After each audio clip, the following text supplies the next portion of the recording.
ಪ್ರೇಷಿತರ ಕಾರ್ಯಕಲಾಪಗಳು ಅಧ್ಯಾಯ 21. ಜೆರುಸಲೇಮಿಗೆ ಪೌಲನ ಅಂತಿಮ ಪಯಣ.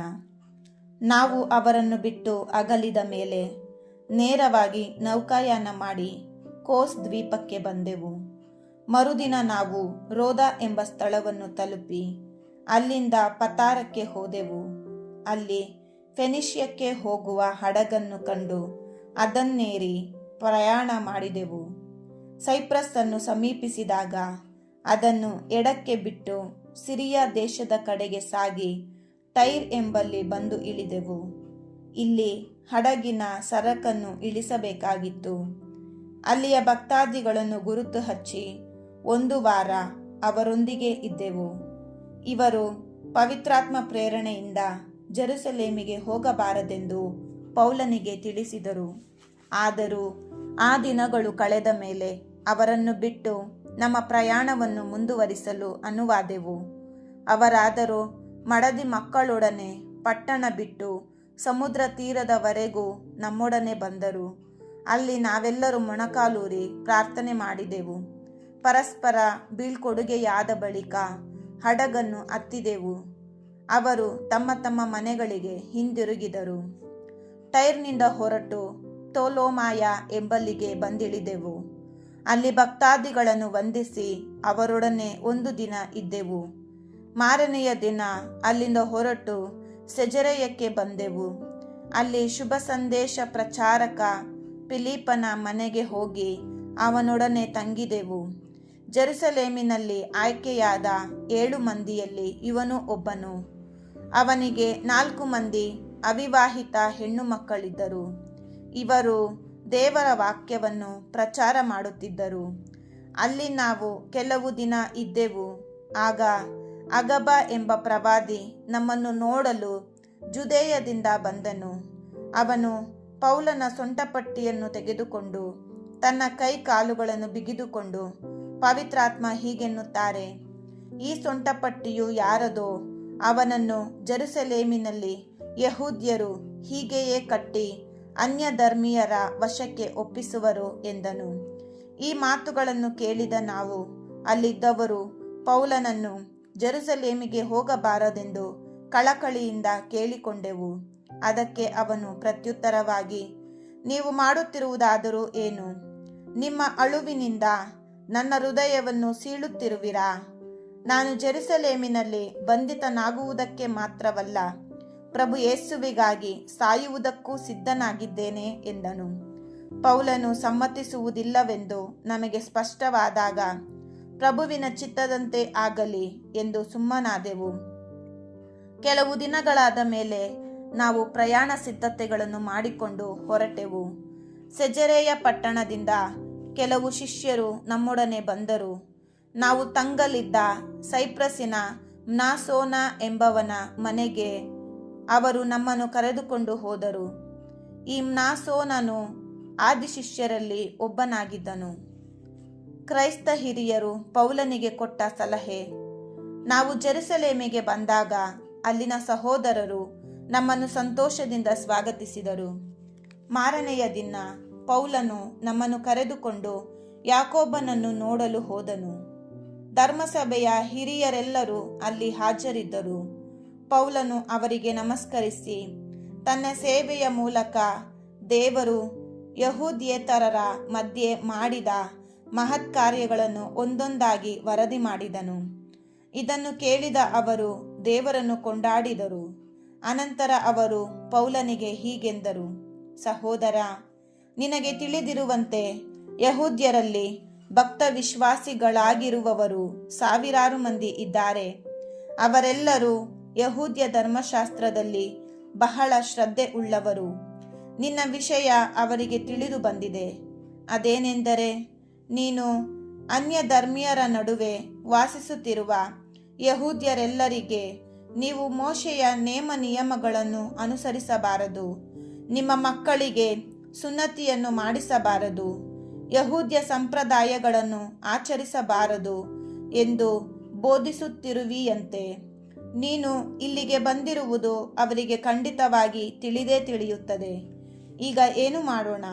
ಆದುದರಿಂದ ನಾವು ಹೇಳಿದಂತೆ ಮಾಡು. ನಮ್ಮಲ್ಲಿ ಹರಕೆ ಹೊತ್ತಿರುವವರು 4 ಮಂದಿ ಇದ್ದಾರೆ. ನೀನು ಅವರನ್ನು ಕರೆದುಕೊಂಡು ಹೋಗಿ ಅವರ ಜೊತೆಯಲ್ಲಿ ನೀನು ಶುದ್ಧಾಚಾರ ವಿಧಿಯನ್ನು ಮಾಡಿಸಿಕೊ. ಅವರ ಖರ್ಚು ವೆಚ್ಚವನ್ನೆಲ್ಲ ನೀನೇ ವಹಿಸಿಕೊ. ಅವರು ಮುಂಡನ ಮಾಡಿಸಿಕೊಳ್ಳಲಿ.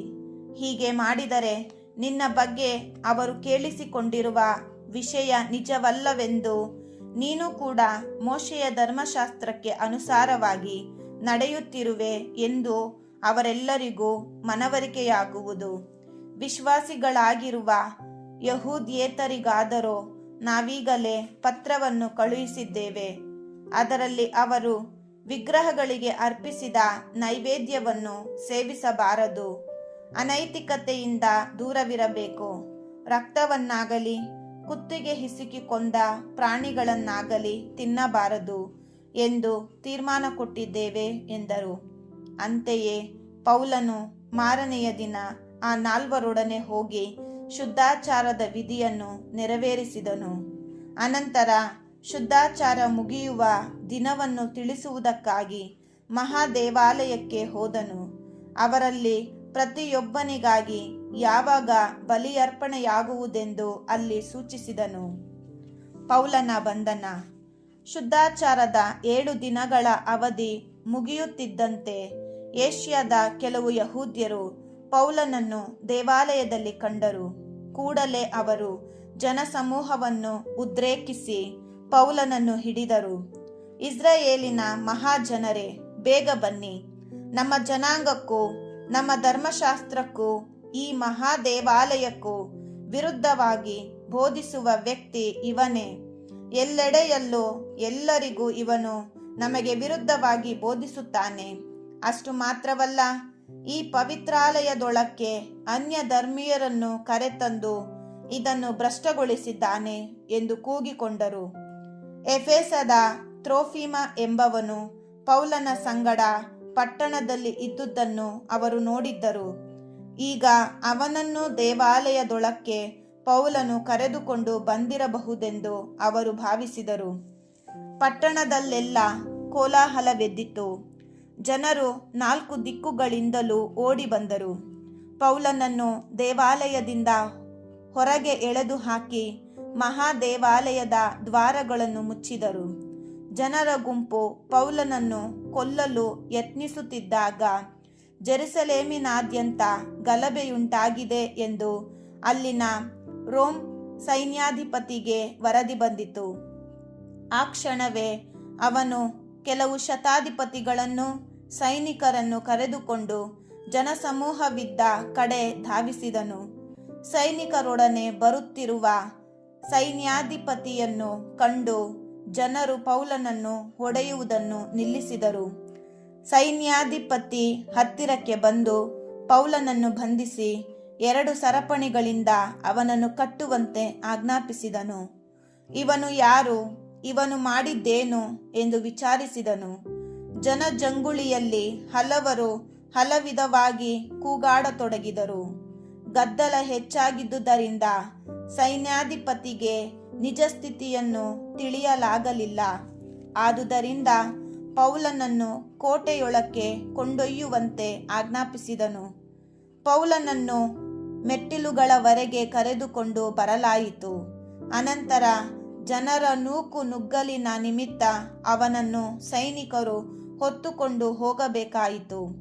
ಜನರು ಅವನನ್ನು ಕೊಲ್ಲಿ ಕೊಲ್ಲಿ ಎಂದು ಆರ್ಭಟಿಸುತ್ತಾ ಬೆನ್ನಟ್ಟಿ ಬರುತ್ತಿದ್ದರು. ಪೌಲನ ಸಮರ್ಥನೆ. ಪೌಲನನ್ನು ಕೋಟೆಯೊಳಕ್ಕೆ ಕೊಂಡು ಒಯ್ಯುತ್ತಿದ್ದಾಗ ಅವನು ಸೈನ್ಯಾಧಿಪತಿಗೆ, ನಾನು ನಿಮ್ಮೊಡನೆ ಸ್ವಲ್ಪ ಮಾತನಾಡಬಹುದೇ ಎಂದನು. ಅದಕ್ಕೆ ಅವನು, ನಿನಗೆ ಗ್ರೀಕ್ ಭಾಷೆಯು ಗೊತ್ತಿದೆಯಾ? ಹಾಗಾದರೆ ಕೆಲವು ಕಾಲದ ಹಿಂದೆ ಕ್ರಾಂತಿ ಎಬ್ಬಿಸಿ 4,000 ಡಕಾಯಿತರನ್ನು ಅಡವಿಗೆ ಕರೆದುಕೊಂಡು ಹೋದ ಈಜಿಪ್ಟಿನವನು ನೀನೇ ಅಲ್ಲವೇ ಎಂದು ಪ್ರಶ್ನಿಸಿದನು. ಪೌಲನು ಪ್ರತ್ಯುತ್ತರವಾಗಿ, ನಾನು ಯಹೂದ್ಯನು, ತಾರ್ಸದವನು, ಸಿಲಿಸಿಯ ಪ್ರಾಂತ್ಯದ ಪ್ರಖ್ಯಾತ ಪಟ್ಟಣದವನು. ಈ ಜನರೊಡನೆ ಮಾತನಾಡಲು ದಯವಿಟ್ಟು ಅವಕಾಶ ಕೊಡಿ ಎಂದು ಬಿನ್ನವಿಸಿದನು. ಸೈನ್ಯಾಧಿಪತಿ ಅಪ್ಪಣೆ ಕೊಡಲು ಪೌಲನು ಮೆಟ್ಟಿಲಿನ ಮೇಲೆ ನಿಂತು ಜನರನ್ನು ನೋಡಿ ಮೌನವಾಗಿರುವಂತೆ ಕೈ ಸನ್ನೆ ಮಾಡಿದನು. ಆಗ ನಿಶ್ಶಬ್ದ ಉಂಟಾಯಿತು. ಅನಂತರ ಅವರನ್ನು ಸಂಬೋಧಿಸಿ ಹೀಬ್ರೂ ಭಾಷೆಯಲ್ಲಿ ಮಾತನಾಡುತ್ತಾ ಹೀಗೆಂದನು.